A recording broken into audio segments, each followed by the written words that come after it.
Morning after Friday, January 16th, last show of the week. We got the trio on here as JK threw it in the title. I didn't know we had a nickname all of a sudden. Cart, I'm just going to ask it right away. What is a 1-year-old PTA meeting?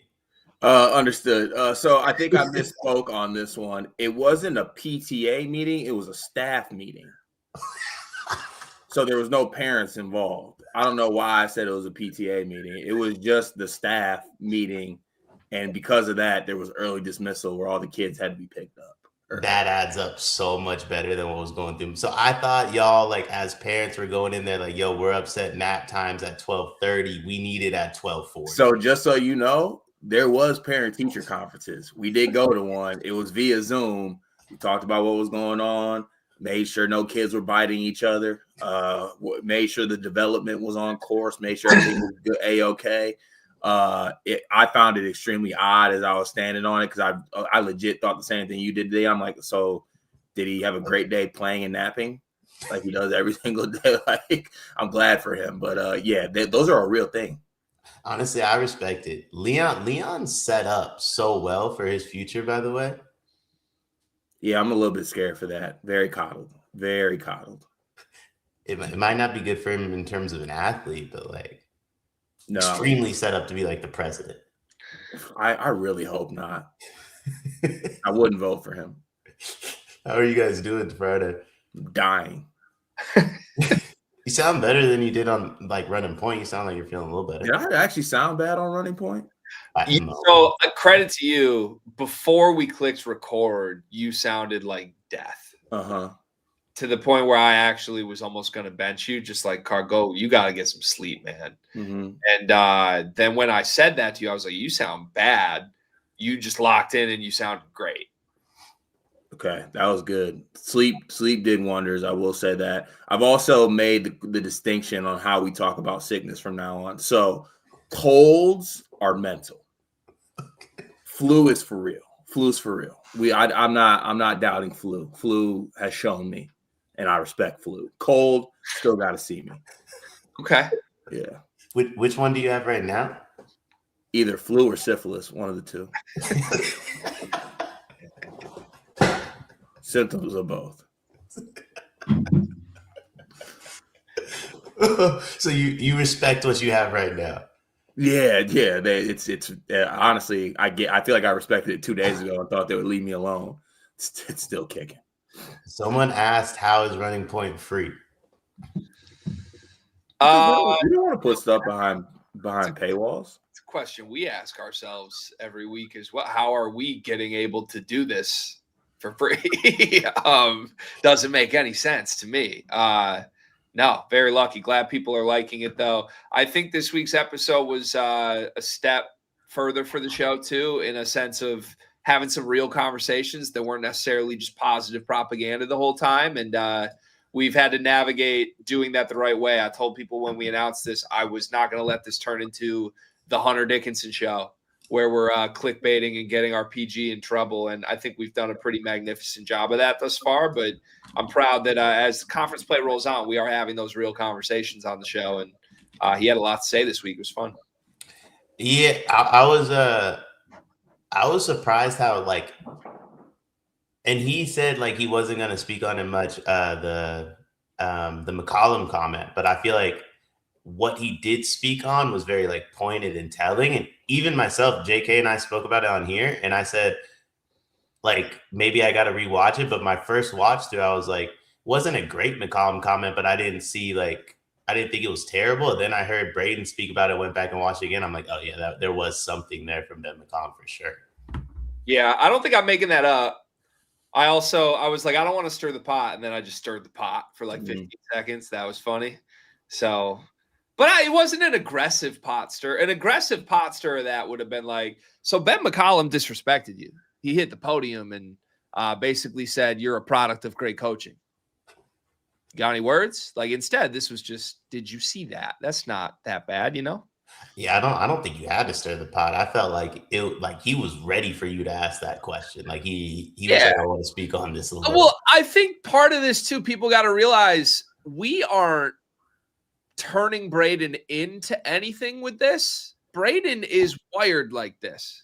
And Braden, I think, wanted to show people somewhere how he's wired a little bit. And the reason it works with us is because Cart and I are as petty as he is individually as humans. So it's been fun to sort of just share in that. But yeah, I mean, if somebody stirred the pot here from McCollum to Braden, it was McCollum who stirred the pot. He just can't flat out sit there and say Braden's incredible. It's really easy to do that. And he wouldn't do it. I just took the pot and showed it to Braden after McCollum himself stirred the pot. Yeah, it is what it is. Also, I want everyone to know too, if we really wanted to, we could really get some shit stirred up on our pod. We protect Braden from himself at times. Like we change subjects or we like talk about things a certain way. Because if we really started going off the rails, like I said, disclaimer here, that little dickhead's got some shit to him. We got to protect him from himself sometimes. Yeah, he'll go if you give him space. Yeah, in a weird, sick way, when this season ends, I'm kind of excited for like the end of season he's done at Purdue episodes, because I feel like we will get a different version of events and stories from him. He's doing his best job buttoning himself up with some of these topics, but when he goes full unleashed, here's my true, honest answers, I think people are going to enjoy those. Yeah. I know for a fact, like post-draft pod, he's listing off every team that passed on him. Like, and every dude that was in front of him. He seems extremely wired that way. Does he ever like ask you guys for questions? Like, hey, I saw this on Twitter. I want to talk about this on the pod type of thing? No? He hasn't yet. I think he would. But yeah, for the most part, the behind the scenes like prep of all of this too is very much we are doing everything to make it as easy on him as possible. Greg is doing everything to make it as easy as possible. But yeah, I think, I'm going to give a quick shout to my former boss, Jeff Goodman, who we don't talk to all that much anymore, but Jeff sent us a really nice text when we announced the Braden thing. And it actually meant a lot because that was in the middle of the 24-hour stretch on Halloween where everybody else that we've been cordial with in media was like ignoring this news and or openly criticizing this news. Like nobody was happy that we announced a show with Braden Smith. Except for seemingly Goodman and Rob Doster, I think we're like, wow, that's really awesome, guys. That you should be proud of that. So Goodman sent us a text and congratulated us. And then he was like, can I give you one piece of advice? And I was like, of course. And he was like, just from doing this with some players in the last couple of years, do not let him host. Do not let him ask his own questions. Just put everything on a tee for him. And if it gets good enough, if he starts asking to do the other stuff, great, you can let it evolve. But this will only fall off the tracks if you put that responsibility on the player. And I thought that was great advice. And I have seen there's been comments since the very first episode that are like, why is this just Greg and Carter asking all the questions? Because this is a college athlete that isn't a reporter, he hasn't done this. He's never asked people questions.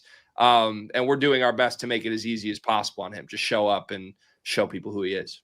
I think the format's great. There's only one thing I want from it. Coleman has to be a guest. Coleman has to be a guest. Did you see his face when we named Coleman last night? Yeah, that's why he has to be a guest.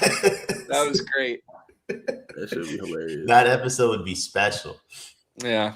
There's a lot of people I want to bring on. That's the thing Braden helps most with, though. We don't really do coordination with guests. He's the one who brings those to the table. So yeah, luckily, according to him, like all the Purdue teammates like actually watch and love it. So they're like, I mean, Omer asked to come on. So I mean, I'm not saying they like wouldn't love it regardless, but imagine being Braden Smith's teammate and being like, yo, your podcast is trash. Like you might not see the ball for weeks. Yeah, for real. Yeah, that's very true. They're not even actually watching it, but like when Braden walks in a room, they put it on their iPhone and turn it all the way up, and they're like, "Oh, sorry, bro, I didn't see you there. I was running points on." It's like if you're like a rapper's friend, like you're not listening to his music, but he walks in, like you change the song, like you start bumping whatever he just dropped. Yeah, fair. Pickle Rick says, I wanted Braden asking more questions to you guys, but more as like a banter thing, but hearing your reasoning why he hasn't makes a ton of sense. Yeah, I agree with that. I do think that'd be like a fun little format twist. At one point early in the show, we did float like, Braden, you got any questions for us on the fly? And if you remember, he was just like, honestly, no. So, yeah, I don't think that would go as smooth as everyone thinks it might, you know? Yeah. I mean, he's not like he's a player. He's not thinking of questions like for you guys. Like he's I think people don't realize it's work, right? Like there's legitimate preparation that goes into every question that's asked on that show. And like if we were just to flip it and say, hey, Braden, ask the questions this week, that's asking a National Player of the Year candidate in the middle of a West Coast trip to like spend time in his hotel room coming up with questions for us. It would be a total waste of his time. And people already think the show is a waste of his time. So we're doing our best with all that, you know? If they lose to like Michigan State, people are for sure going to kill you guys. Not like because you're Michigan and Michigan State fans for the podcast. Also, Cart, did you just drink Miller Lite? Yeah. Okay. Is that how you combat the flu? I've given everyone their fair share. I gave Motrin a chance. I gave Dayquil a chance. I gave NyQuil a chance. If they don't want to step up, I'm bringing in the closer. Hey, are we going to Mackey? Jay Frosty said, or Jay Fosty said, sleeper's trip to Mackey. It's been floated. Are we going to Mackey, Cart? Yeah, I think we're probably going to end up going multiple times, to be honest with you. We need to lock these in because we keep doing the thing where we say when we're going and then we just haven't taken any steps to actually go. So I did float it to wife. Can we verbally confirm right now we'll be at senior day? We will 100% be at senior day. Yes, we have to be at senior day, and then we have when is senior? I need to look at their schedule. Somebody on Twitter is giving us free tickets to Michigan Purdue if we want them. It's just in the middle of the week. Whoa, that feels like a massive, like you guys have made it moment though, even if you can't take the tickets. So Saturday, March 7th is senior day against Purdue. Or sorry, not against Purdue, against Wisconsin. Yeah, we'll go to that. Also, why do I have to go see so many Wisconsin games? I hate that team. You guys have to time the assist record, I think, too. And then that won't be to the tournament though. There's a non-zero chance it could be on senior night. For real? He needs to up it a little bit. But if he averages like 11 assists the rest of the year, he might do it on senior night. Can we big up ourselves if it does happen on senior night? Like they stop the game and like they think Braden's parents are gonna walk on the court and it's actually us, and we walk to center court with the ball. You think we could convince him to let us walk with him on senior night? That'd be insane. If you guys like the post assist record pod, if you guys are all three in the same place, that would be special. Yeah, I think there's a lot of fun stuff we'll do. But I just in terms of telling people the plan, I think I can drag Carter with me to Michigan Purdue. And I think we'll be there on senior night. And I think that's probably it for us this year. But should be fun. Can we tell the story, by the way? I was giving Cart shit for this before we recorded a couple days this week. We almost lost this before it ever even happened because of Cart's bladder. Yeah, very true. Can you tell that story, Cart? Yeah. So I'll tell it correctly. So, we were at I think it was for the Big Ten regular season title. It was Purdue at State Farm against Illinois. Were we just there, or was it for College Hoops to Go? We went, I think, just to cover the game in person and then do like recap stuff after. This was 2 seasons ago. It was the Terrence Shannon year. Yeah. And so we went, it was Coleman senior night. That was part of it too. It was like, we should probably show face on Coleman senior night after all this back and forth shit we did. We saw his whole family was there, and Coleman's uncle dapped us up because we had some back and forth on Twitter. He's like, hey, just so you know, I like you guys. All right, I'm just talking shit on Twitter. And that meant a lot to me coming from Coleman's uncle. Yeah, it really did. So we were at this game, and we had also had back and forth that year with Zach Edey and Braden and really Coleman. It was like our 3 guys that we had the most interaction with. And so we're at the game. We cover it. Game's great. Purdue wins. Braden hits the big shot, points at his wrist, chirps the crowd. Purdue wins a Big Ten title. We hung around after that game and just made sure like we wanted to dap everybody up. Illinois just left. They didn't even like come out, which was crazy. But Purdue was like, we just won the Big Ten title. You know what? It's photo shoot time. Like they were Zach E signing autographs, everybody. They hung out for like 2 hours in State Farm after this game. And so I was like, you know what? Like we got the credential on. Let's go down to the court and just make sure we're there in case there's a chance to talk to anybody. We ended up talking to Edie in the tunnel, which was like the sickest for like 10 minutes. But we also got to pick with Edie, and Edie said he saw my men's league highlights on Twitter. That's true. After Edie, Cart was like, can we go? And I was like, well, we should probably like say what up to Braden. Like we've never met him and he's DM'd us. So why don't we go say what up to Braden?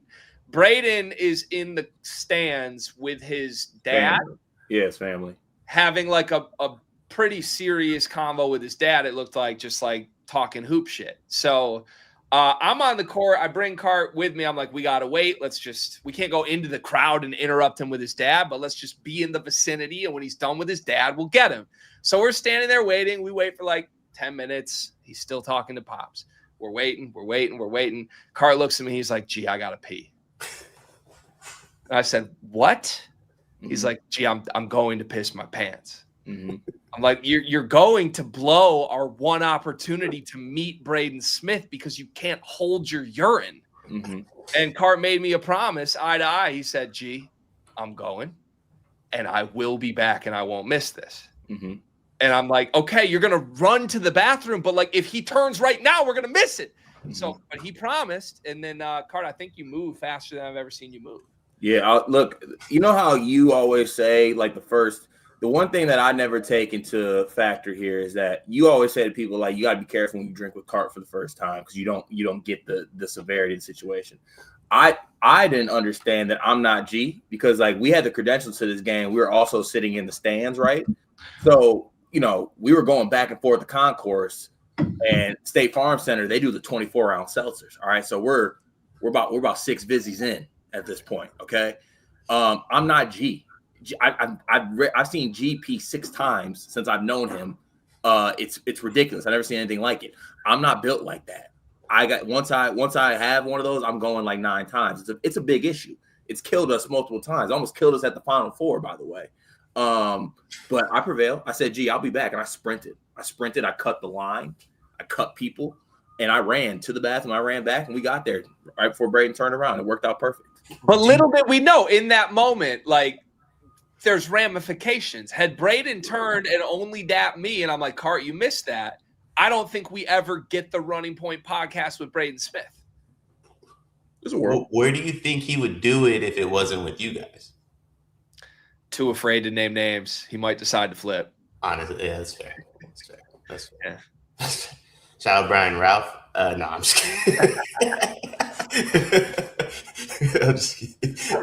I don't know. I'm not talking. No, there's some. I'm not gonna do it. Do you think he breaks the seal? You break the seal too quickly, Cart? It's not a seal. See, that's the thing. That's the misconception. Not a seal thing. Not a seal thing. I'm built like a seal, but it's not a seal thing.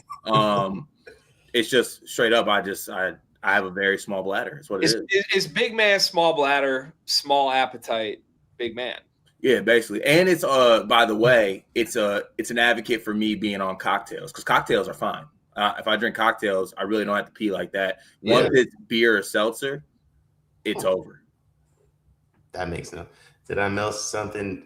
No, I just say Ralph's name anytime I get an opportunity. Pickle Ray group chats here Ralph's great and super supportive, and we're still very close friends with Brian Ralph. Coda said I took my 5-year-old to the movies last week, and he wanted to go piss at least 5 times, never again. Yeah, I go pee during the movies at least once or twice. Well, what about the second time your bladder almost ruined our careers?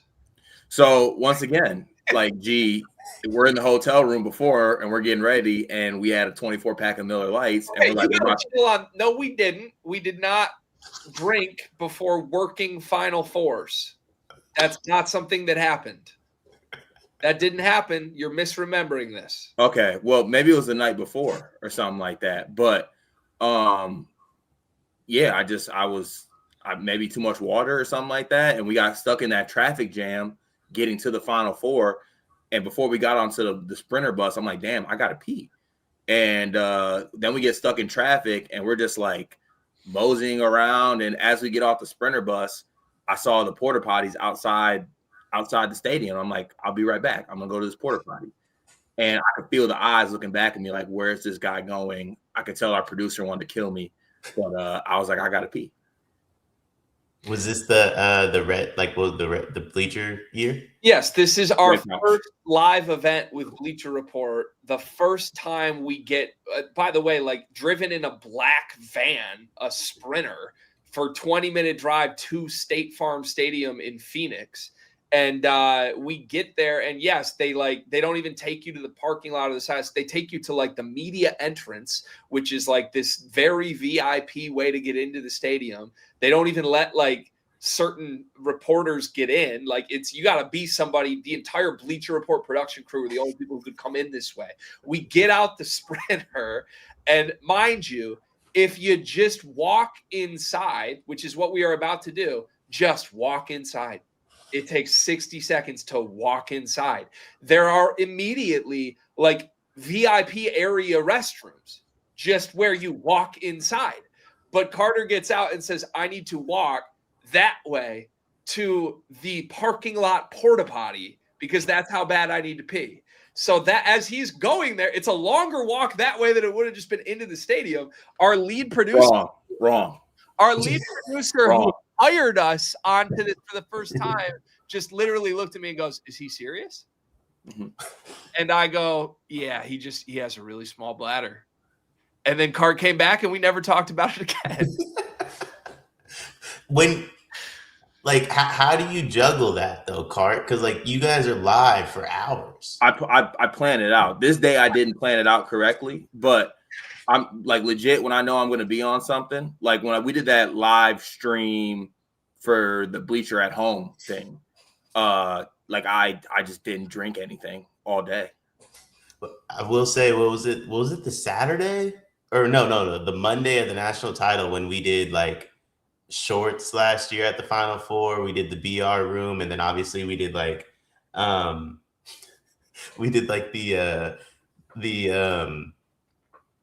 I think it was like preview or recap for the previous game. Cart used the bathroom in between every video, and then also during the Bleacher room, he just was like, I gotta go, and got up and went to use the bathroom. Yeah. Look, everyone has their downfall. You know what I'm saying? Like, you know, honestly, at least my downfall is my bladder. I know a lot of other people that are in this business that have, you know, very like way more detrimental downfalls than small bladders.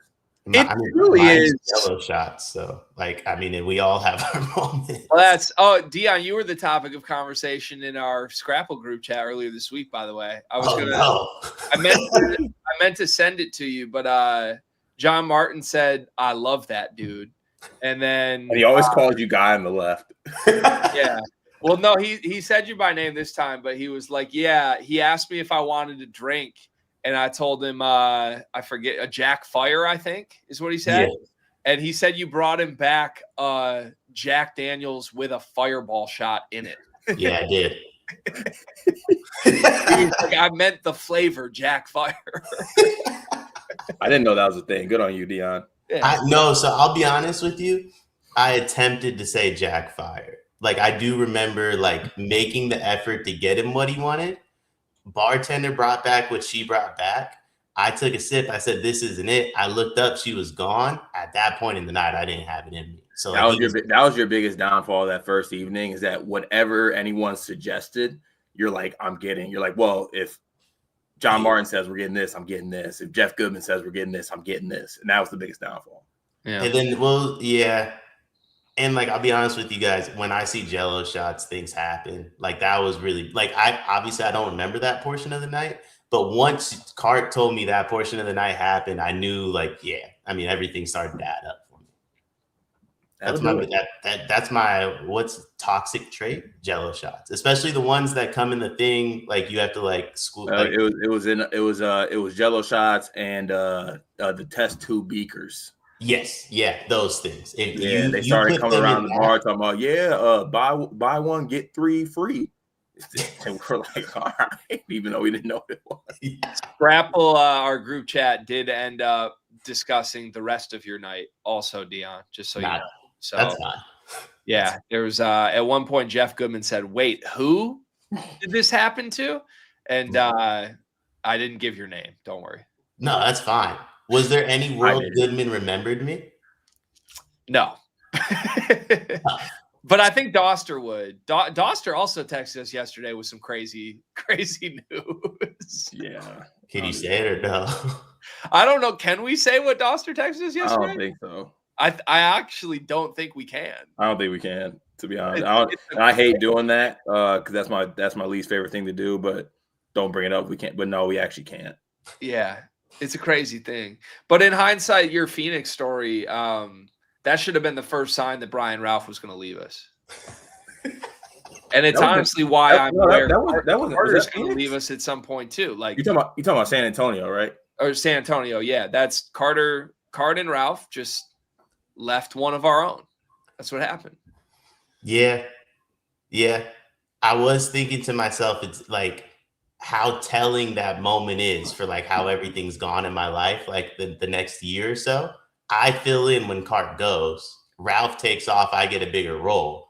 I align myself with the two people that just want to use me for their own benefit. And I watch JK and G take off without me.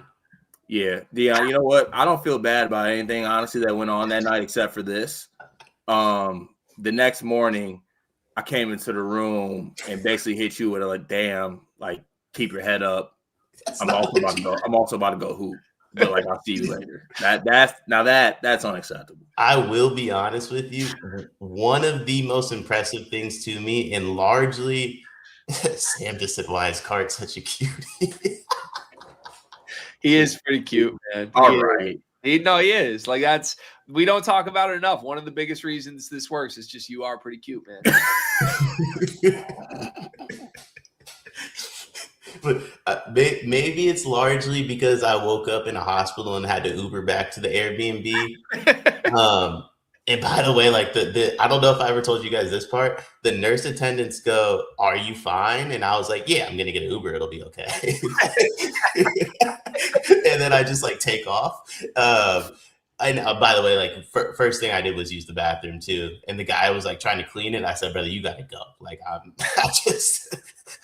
just drank so much they had to bring me here. You're gonna need to give me like 2 minutes. Cart knocking on my door in the morning and being like, "Gee, what's up? How was the night?" And I'm like, "Good. I got great sleep. Did you hear what happened to Dion?" And he goes, "No." And I told him, and he goes, "Oh, damn. Well, I'm gonna go hoop." I'll never forget that moment. That's crazy. It's like 7:30 in the morning. Like I'm trying to get myself together. Started like I did not get my stomach pumped. I was like trying to get myself together, and Car just walked in like, "Yo, my Uber's here," and he had his hoop shoes in his head. I'm like, "Bro, we were just out till like there's videos of you dancing at 2 a.m. Once again, him and Ralph just had to go hoop. Had to go get it done. It's special. Boy, Tristan was out there hooping in some Sojourner Truth ones. That was an experience. Did he know like he was playing a sport? No, it was wild. Tristan, he'll see this, I hope. He actually does hoop like Harriet Tubman hoops. Like that's how I would picture someone hoops. That's how he hoops. He hoops like he runs a 4-low Underground Railroad pick and roll every play. It's insane. I was thinking this Final Four, by the way. I don't think I'm doing the Sky Zone seats again. The Sky Zone? No. I don't think I'm doing that. So my new goal for this Final Four, if Purdue makes it, I want to find my way to the student section somehow.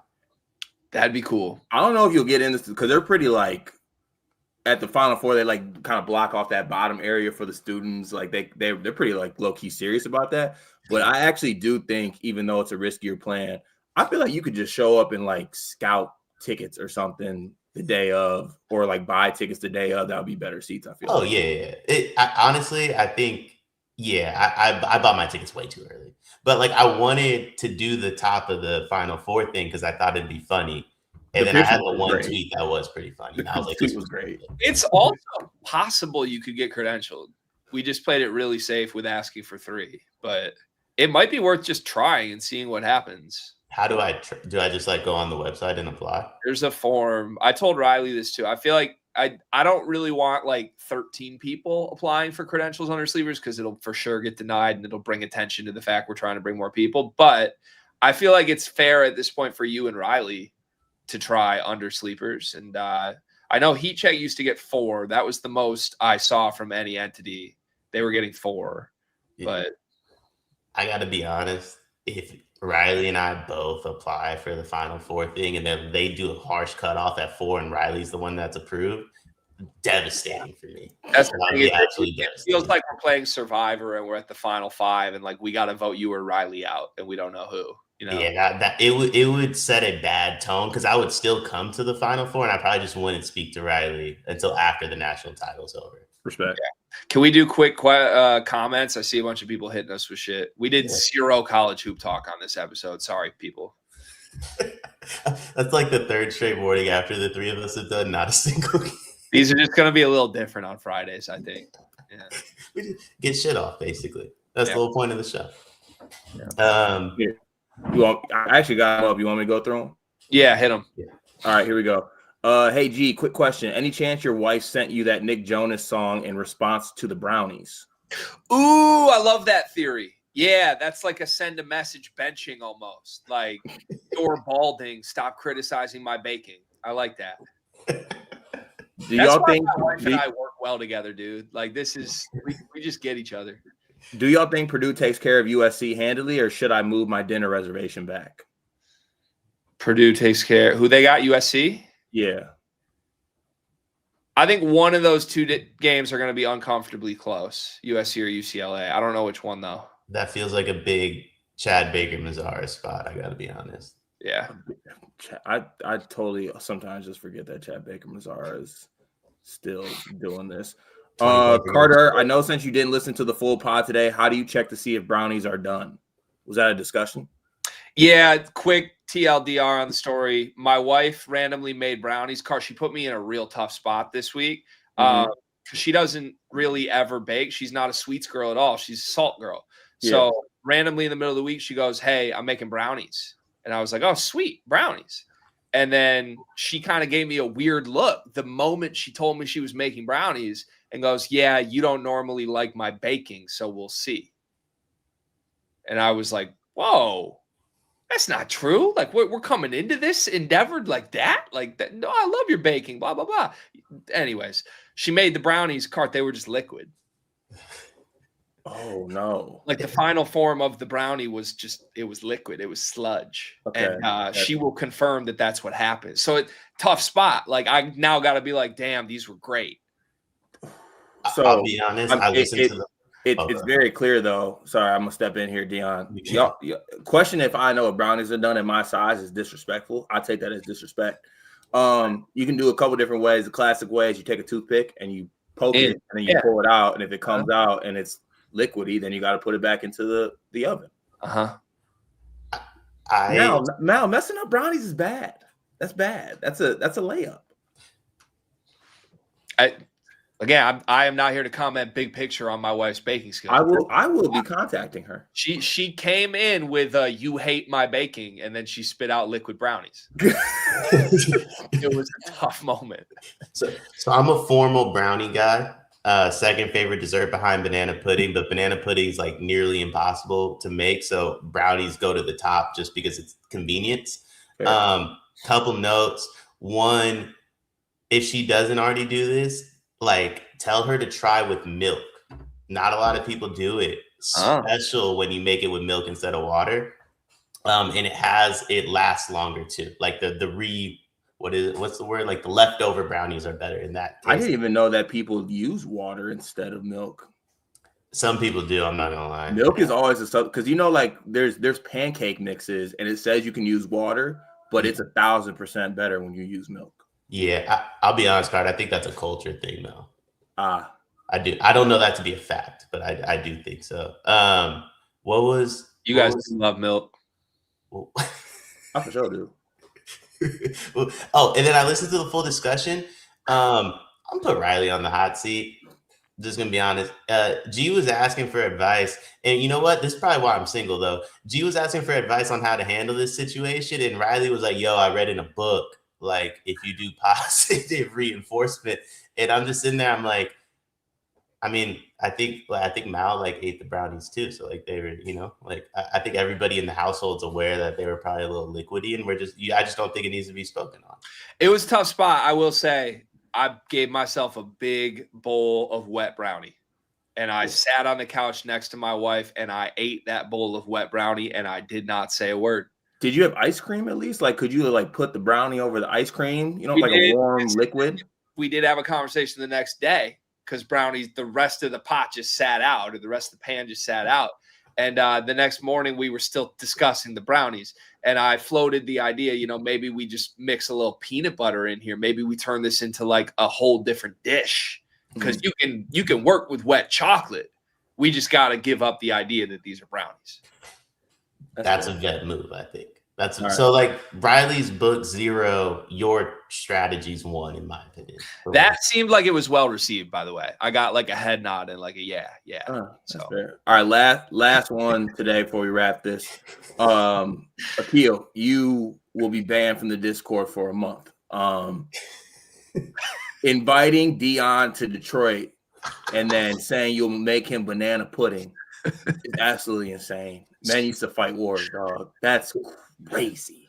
Should I be concerned? Y'all get invited to like Purdue games, like, yo, we got like tickets for you guys. I got a keel and sleeve, like, yo, if you're ever in my area, you can stay with me. Like, what do you do? Like, I wouldn't be like, yo, Coy, pull up. I'm about to make some creme brulee.